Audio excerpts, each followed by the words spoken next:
Ganito pala ang ugali ni Kalingap Mikoy sa mga basher nila ni Krista. Mikoy hindi na nakatiis.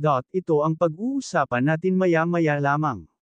Pakiusap patapusin ang video para malaman ang nilalaman nito at kung bago ka pa lang sa aking munting YouTube channel paki-subscribe para lagi kang updated sa video ng mga kalingap.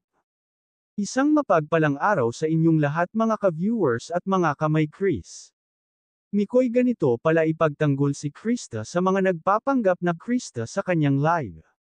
Ayon nga sa live ni Kalingap Mikoy huling-huli niya ang isang babae na nagpapanggap na siya raw si Krista.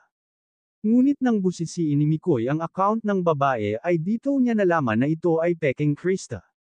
Kaya naman ay napag-alitan ni Mikoy ang babae at sinabi niya sa babae na kilala ko si Krista hindi kagaya sa iyo kaya tumigil ka na. Grabe mga kamay Chris talagang kabisado na ni Mikoy si Krista. Iba talaga ang tambalang ito dahil kilala na nila ang isa't isa. Ganon din naman si Krista talagang kabisado na nito si Mikoy. Ayaw din ni Krista na itendem siya sa iba dahil kung wala daw si Mikoy ay ayaw niya sa iba. Dahil ang tingin niya sa ibang lalaki ay mayabang, kaya nga umiyak ito nang malaman na itatandem siya sa iba dahil ang tingin niya kay Coach Romeo ay napakayabang na lalaki. Talagang marami ang nagulat sa ginawang pag-iyak ni Krista dahil hindi na daw niya makikita si Kalingap Mikoy. Masyado daw siyang binigla ni Kalingap Rab, kahit si Mikoy nung napanood iyon ang naawa si Mikoy kay Krista. Dahil nakita niya kung gaano nabigla si Krista at nalungkot nang malaman hindi na siya makikita at makakatandem. Mikoy pinagtatanggol si Krista sa mga basher dahil maraming basher ang nagsasabi na hindi naman daw magaling si Krista kumanta kesyo daw Saint Another naman kumanta.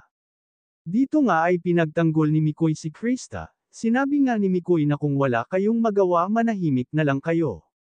Walang perpekto na tao, maraming ang viewers ang nagsasabi na huwag na lang pansinin ang mga basher ang importante ay marami kayong napapasaya na tao inggit lang daw ang mga basher na yan ituloy nyo lang ginagawa nyo, dahil marami na kayong supporter, huwag sumuko lalo na si Krista dahil bata pa ito, huwag pansinin ang mga naninira sa inyo, ituloy nyo lang ang ginagawa nyo dahil marami kayong naaaliw na tao.